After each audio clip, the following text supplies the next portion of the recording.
Okay, you're the guest of honor today. Assalamu alaikum, sister. Oh, alaikum assalam. How are you? I'm so sorry. How are you doing? Alhamdulillah, I'm well by Allah's mercy. My goodness. Well, I finished your book. What a blessing. I finished it, and let me just quickly introduce you to the audience. First of all, I'm reading your bio here, sister. First of all, I'm saying your name correctly, right? Sister Zakiyyah? Zakiyyah. Zakiyyah. Okay. Yeah, because mother of, yeah. Yeah, Zakiyyah. I wasn't sure if the pronunciation was correct. But yes. You are, tabarakallah, a best-selling, award-winning author with more than 20 books. 50 now, more than 50 books. Allahumma barik. I had no idea. Of short stories, self-help. Your books are used in universities, schools, worldwide. Tabarakallah. Yes. You have a BA degree in elementary education, MA in English language learning. Subhanallah, sister, you're so qualified. And I finished the book. Let me just start off by saying this is literally an answered dua, like I said to you. Yeah, we're talking about this book. Yeah. Yes, this we are. You know what? I tried to purchase a copy. Apparently, they're out of stock right now on Amazon. But I will get some. Oh, here we go. Here's people attending. So let's start off with. There's so much to cover. What point in your life, what was it that instigated this writing of the book? Like, can you describe the exact moment where you were just like, okay, I need to write this? All right, Bismillahirrahmanirrahim. I would say for this particular book, it was after I made the post, because I wrote this book in 7 days. Okay, I wrote this book in 7 days. Yeah. Wow. Now, I had already journaled about this a lot, so it wasn't like every part was from scratch. I had written about it in my newsletters. I had like scattered parts from other books that I was potentially working on. But I made a video called Male Supremacy 101, and I talked about how male supremacists, they fear feminism more than they fear Allah, and they hate feminism more than they love Islam, right? And so due to a lot of the comments and the questions and even the criticism and the misunderstandings, and sometimes I think intentional misunderstandings, right. I was like, and I made all of these clarifications and everything. And I was like, you know what, I just made istikhara, and I said, you know what, maybe I should just write a book, because I think more clearly, even though I don't mind doing videos, but I can think more clearly in writing to make sure that I didn't miss any points. I covered this point, and also I just get a chance to share my heart. So I started writing on October 23rd, and I finished on October 30th. Of this year. Yeah, it just did 7 days. Yeah, it was just 7 days, because I was saying I took now keep in mind, I've written over 50 books. Right. And I've also have a lot of unpublished things about this topic. So I compiled a lot of that information. Mm-hmm. And then I also just wrote from my heart in between all of that. And when I read this, like I just watching just atrocities globally, even with Gaza and with every part of the world where there are women and children who are collateral damage somehow when corrupt men are in power, and all of these things are happening. It's heartbreaking. And when you witness it to a point, it's just like, okay, so I was at a point where, Ya Allah, like, is it me? Like, am I the problem? Am I the drama for thinking that? I'm like, can you just abolish this patriarchy? Abolish it, because ever since, like, I'm South Asian, and in mostly culturally influenced Muslim spaces, it's very male supremacist. And I read the part in your book where you were saying how you had to unlearn a lot of these things. So let's start with the first part is, when did you understand that Islam, I mean, obviously you knew this, like deep down I knew as well, that Islam is based in divine supremacy, but we're so conditioned to put men or human beings in the intermediary position. So that's your first chapter is, how does placing men between women and Allah distort Islam's message to divine supremacy? Oh, yeah. I mean, for me, I think the light bulb went on when, like the story I share at the beginning of the book with that imam therapist, and when he cited from the Quran a surah and an ayah that I had studied for many years in Saudi Arabia, in the United States of America, had memorized, had done even classes myself. And that was the first time in my life I'd ever heard that type of interpretation. And it clicked to me. I was like, these men are actually reading the Quran through a self-centered, the world revolves around me lens, even to the point where Allah is talking to all believers. They are not processing that. Like he took the ayah 6 in Surah Al-Tahrim, where Allah says, Ya ayyuhalladhina amanu, as meaning, which means, oh, you who believe, as meaning yet like Ya ayyuhal rijal, like, but not rijal in the sense of just people, but rijal as the men. And he was using that as proof, because I had asked him, I said, well, what is your proof that men can make art? That's the whole, because he said the whole purpose of men being the qawam in the family is to make all of the spiritual decisions on the woman's behalf. And I was like, what? I never in my life, even with some of the worst misogynists I've seen, I never heard anyone say that. Like, I think that explanation was the worst I've ever heard in my life. Because men will say, I have the right to, as the leader, they will say, it's kind of like they talk about polygamy, you know? It wasn't like the whole purpose of creation was so I can have multiple wives. Like, thank you. Sister, you know what? This is such it's a point of, like, it's an issue for so many revert sisters. We have a wonderful revert sister that just joined. It's like actions are judged by intention. And the intention of having more than one wife was for the protection of women and children. Their intention seems to be to create harems of women for themselves. Oh, like, absolutely. They think that's what Allah wanted it for. But I leave them to it. I was like, look, as long as I ain't got to be one of them, you do you, boo. You do you, boo. You know, but it's like, we don't, like, the second chapter is also marriage versus deen. And they also make you feel like if you are, this is very typical in my culture, because I say all the time that in South Asian culture, we literally have kids and start planning their weddings before we even bring them onto the earth. So it's like a woman has no value unless she's attached to a man. You know, and if it's a good man, that's wonderful. But I'm saying that you make the point that a woman owns her own soul. Absolutely. That's what I was, that's what I was even asking him. And then for those of you just joining, where I'm talking about the first part of this book, Male Supremacy 101, and I'm saying, like, okay, well then what am I asked about on the Day of Judgment? Because my point was, if that's the case, then there's no hisab, there's no reckoning for women. Like, just like, for example, if a child passes away, they're handled a certain way. Why aren't women handled the same way as a child? You know, and so basically the explanation that I got from just a few men, and to be fair, the men, when I asked my audience, the vast majority of my audience on my email list, when I told the men what had happened, they were like, what? Like, they thought it was crazy. And even one man on my email list, he was like, who replied to my question, he said he grew up in a home where his mother was Christian, his father was Muslim, and they were married all that time. And he said, I can't even figure out how to even make that opinion work. Like how does that work? In your book, you made the point in your book where you said that, you know, if a Muslim man takes a Christian or Jewish wife, he's not, you can't force her to accept Islam. So why is it that they want to spiritually control the autonomy of Muslim women? It makes no sense. And then once I reflected on it, I sat with the fact, I said, you know what? This particular imam therapist and a lot of men are coming with a lot of childhood trauma to Islam. And they feel emasculated already because of their own faults, which is fine. We're all humans. I'm not going to shame anyone for that. But when you ask me to be the conduit of your masculinity, that's when I have a problem. And so what I believe is happening with a lot of men, not just I believe, I see it, is that they feel like Islam is their second chance, fast track to manhood. And so what that does is it tells them that just by the Y chromosome in certain body parts at birth, you're superior and you get to be in charge just because you exist.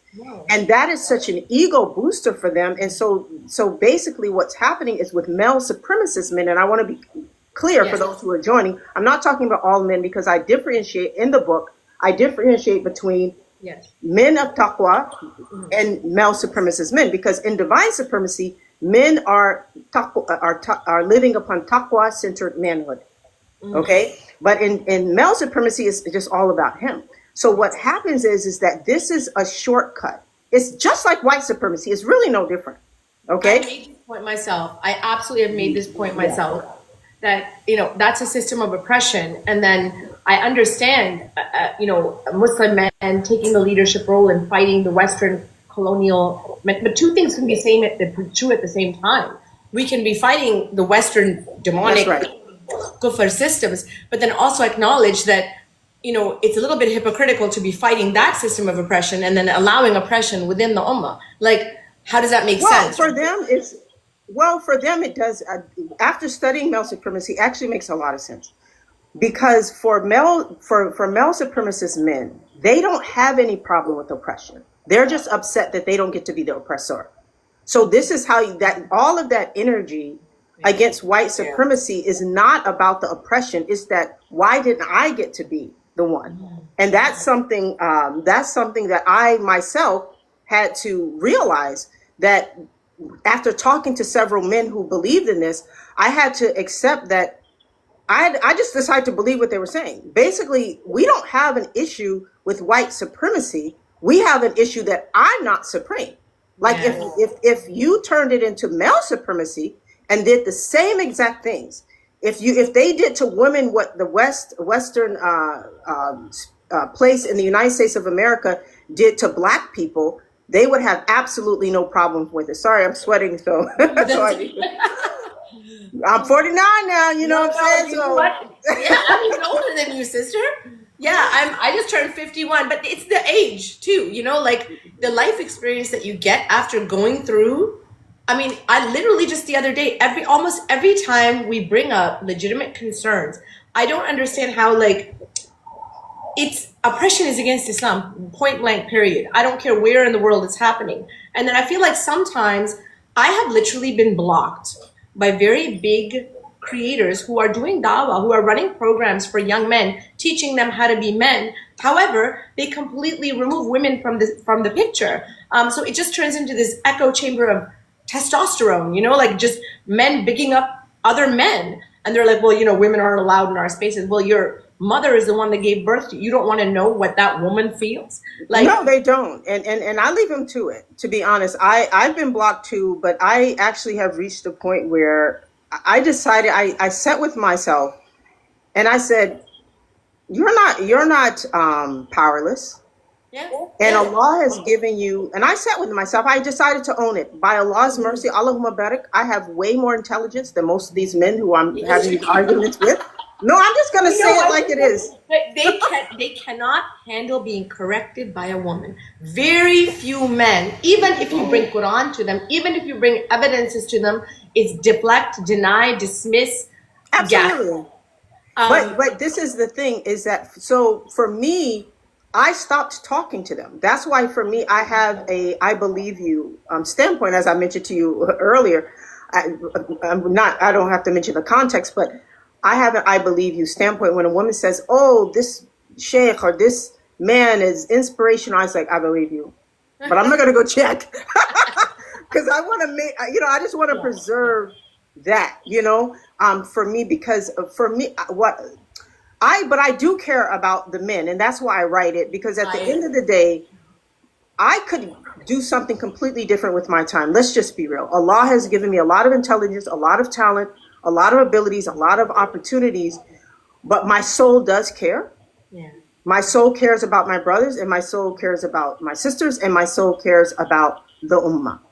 Yes. So for me, it's tragic to see, because what's about to happen. Okay. Oh, so there's a man. He said, this guy, that made me laugh. He said, this guy, man, is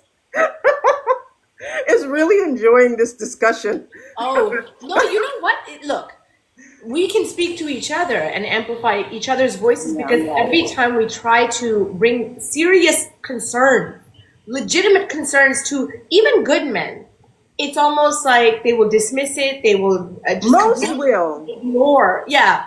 So most will, but not all. I will say not all, but it's enough that I feel like the need to keep saying not all men. Yeah. Yes. Is an issue for me, in the sense of I shouldn't have to say it. It should be so obvious. Thank you. Thank you. Like, And this is my point, because yeah, I don't mind saying it, but it becomes the whole conversation, yeah. you know, and so we don't get anything done, Right. you know? Right. So, I mean, for a man to get defensive is just a clear sign that he's got some kind of issue within himself. They say, right? Like hit dog holler. Like if a woman or if somebody is bringing a legitimate concern, like there's children being hurt, there's women being abused sexually, physically, violence, and they're just like, oh, it's always turns into like a whataboutism. Well, you know what happens everywhere. You know what this, and then they act like, I think, and this is what I try to talk about is that, and I even made a video talking about how male supremacy harms men. Yes. And how it spreads even misandry, right? Yeah. And then even some men, well, some of them deleted their comments, but some of them, you know, were in my comments talking about how I misunderstood this. It's not men can't be misandrous, or they were saying it. Then one was like, it's about power and resources. My point is, even when you're trying to give like them an out to say, I get it, even you are being harmed by this, right? Yeah. And it's harming you. It's like, I saw a video where a woman was like, it's like they don't even listen to what you're saying. It's like a woman's talking, no, they don't even know what they're saying no to. No. I'm like, I agree. It's not safe. It's not safe. This is why we stop talking, because immediately it turns into the defensive, you know, defending themselves. So, you know, there's so many points that you made. I mean, it's such a fantastically written book, subhanAllah. Like it literally, it will, if there's a sister out there, all sisters, you need to read this book. I don't care if you're Muslim, non-Muslim, you will get the context of this book. It is so validating. Yes, absolutely. It made me feel heard. Like, and I think that you and I both, when we reach our age, we've gone through divorce, we've gone through the single motherhood, and it's like when we needed men to come protect us, when we needed them to marry us, take care of our children, nobody showed up, nobody came to pay the bills. So we're at this point, like I know I am, I don't know about you, sister, I'm just like, I think we are, because Allah is sufficient, you know? Oh yeah, absolutely, because for me, I didn't know, honestly, I didn't know how bad things were until I started talking about male supremacy. Because even though I knew it was bad, the pushback, because what I'm actually talking about, as you know, from my videos and in my book, is how to preserve the souls of men and women. Yeah, yeah. Like in front of Allah subhanahu wa ta'ala, so that when we go on the day of judgment, we're okay. Yeah. And what I find fascinating and terrifying is that so many male supremacists, and I will be honest, I've even had male supremacist women who the world a lot of time they call Hikmahs. Very common, yeah. They will come and push back. And I'm like, you don't even care about your soul. Mm-hmm. Like this is what blows my mind. Yeah. You don't even care about your soul. Yeah. Like you, meaning like no one can tell these people to fear Allah because they feel like they have like this private relationship with Allah, like almost like I think some male supremacists, the men and the women, they think like Allah chose them for some reason, and they need to go and help everybody else. Everybody's off the path, and they need to call everybody else back. And anything that you do that's different from them, even if it's allowed in Islam, is going to put you in hellfire. Yeah. But they're okay. Yeah. And I understand for male supremacist women, as I talked about last night in my event, Male Supremacy 101, what they want to do is be able to be a good woman without doing any inner work. So what that is that, and I understand it because I was someone who had to heal from performing femininity, because what male supremacy teaches women is that all you have to do is show up willing to self-erase, to engage in exhaustive self-sacrifice and submit to a man, not to Allah. To a human, as opposed to Allah. Like, you know, now, yeah. And then you go to paradise, and then you don't have to work on your finances. You don't have to work on yourself. You don't have to study Islam. You don't have to learn how to be an adult. Okay? All you have to do is find a man to respect and submit to and self-erase and be helplessly dependent on, Yes. And I'm not Yes. talking about that he's like, if a man's paying your bills, he better be paying your bills. But I'm That's talking the about least you can mentally. do. Yeah, that's the bare minimum. And I feel Yeah. like this is why a lot of it's they're afraid that the woman will gain more knowledge. Like knowledge is power. Knowledge of the Quran is power. You can literally correct men with Quran. Like the other day, I mean, when you speak to men, you can kind of tell when the conversation is getting a little inappropriate or out of line. And so now, like I used to, have a harmless chit chat, but there was a point where you can kind of tell. So I'm like, well, in Surah Azab, Allah subhanahu wa ta'ala tells women, speak to men from a distance, to the wives of the Prophet. I'm sure you're sallallahu alaihi wasallam, because Allah knows what He created. He goes that the ones with disease in their heart won't be able to control themselves. So I didn't even argue. So I just literally sent this verse, and I immediately got blocked by the brother again. So it's like you cannot even put them, respect yourself, and Well, prove from the Quran, and then they will still get hurt or offended. yeah, So and walaikum salam to everybody joining. And yes, my book is on Amazon. please But get for it. me, I will say I've reached a point that anything that I do that can help men is sadaqah. My focus is on myself and my sisters. Yeah. Okay, and then my sister saying my ex told me it was easier for women to go to Jannah because all we have to do is submit to a man. That's where the financial abuse comes in. That's where like all of these.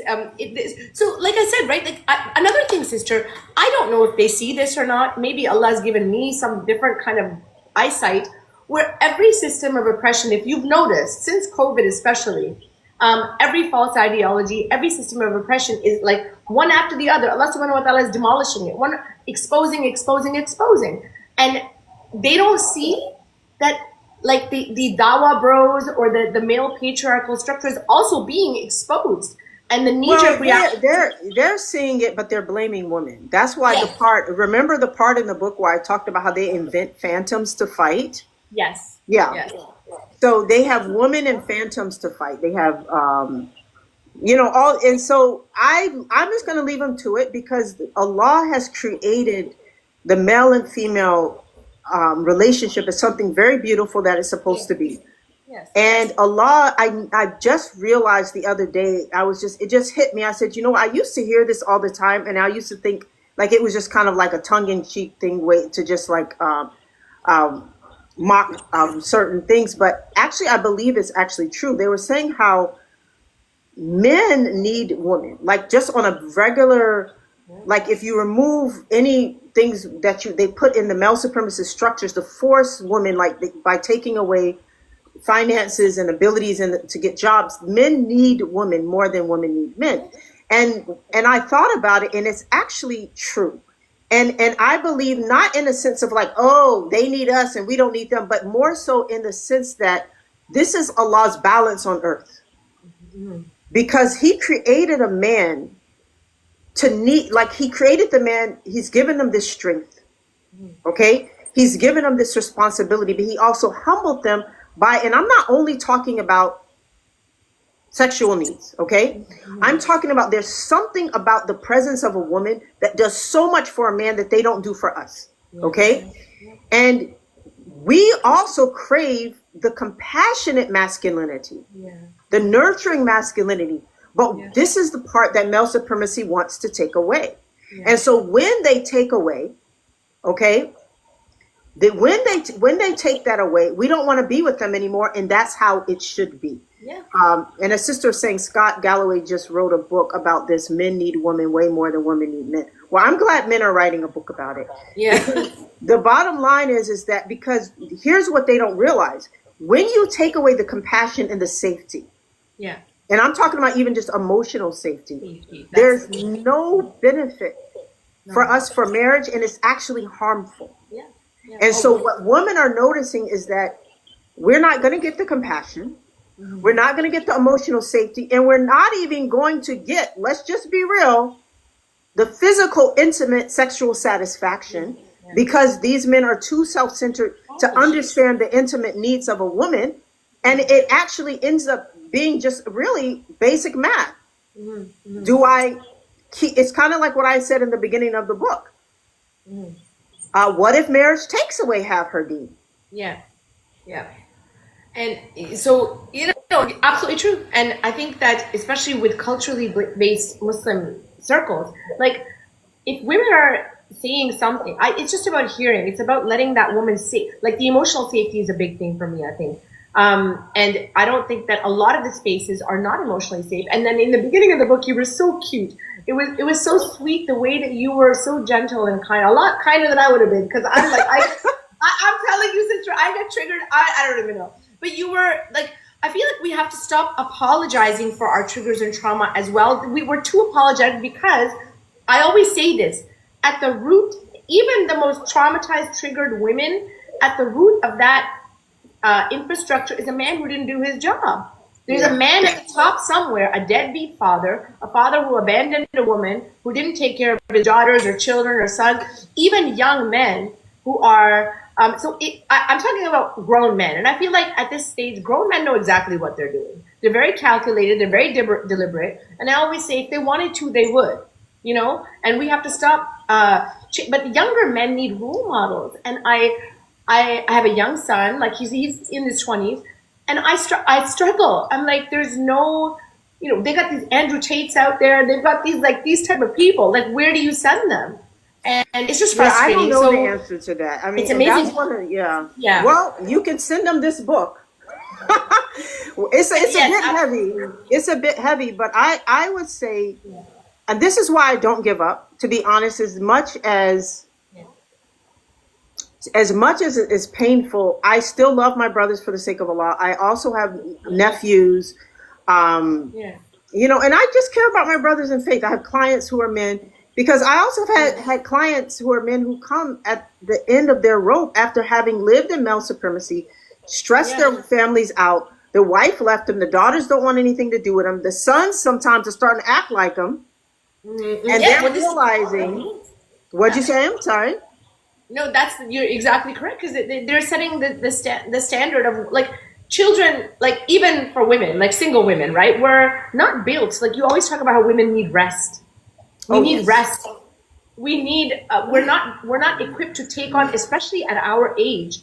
I don't think men realize the hormonal changes we go through, the physiological changes that women go through, and how we are not as stress resilient as we were in our youth. So I mean, it's about being a response. Like men want to talk about how they're leading, right? My comment is always, okay, where are we going? Well, yeah, but you know what? As you know, leading us too. As you know, I talk about that in the book too. I talk about how the price of leadership in real talk that men have to own is that if you are the leader, then you have to look around this world and realize you created this problem. You led the ummah into this madness. You led the problem of the marriage crisis. You led the problem of the destruction of Muslim lands. You led the problem of women running away from marriage. Okay? So owning the fact that you're a leader and it's not only men, it's whoever's in any leadership position. If I own a company, and I do own a company, right? A couple of companies by Allah's mercy. So when I'm talking to the people who come in or clients or are working for me and they have an issue, I don't go and try to be like, well, if you had, I'm like, okay, let me listen. And 90% of the time, even if something they can improve, there's something I can improve first. Yes. There's something I can improve first. Even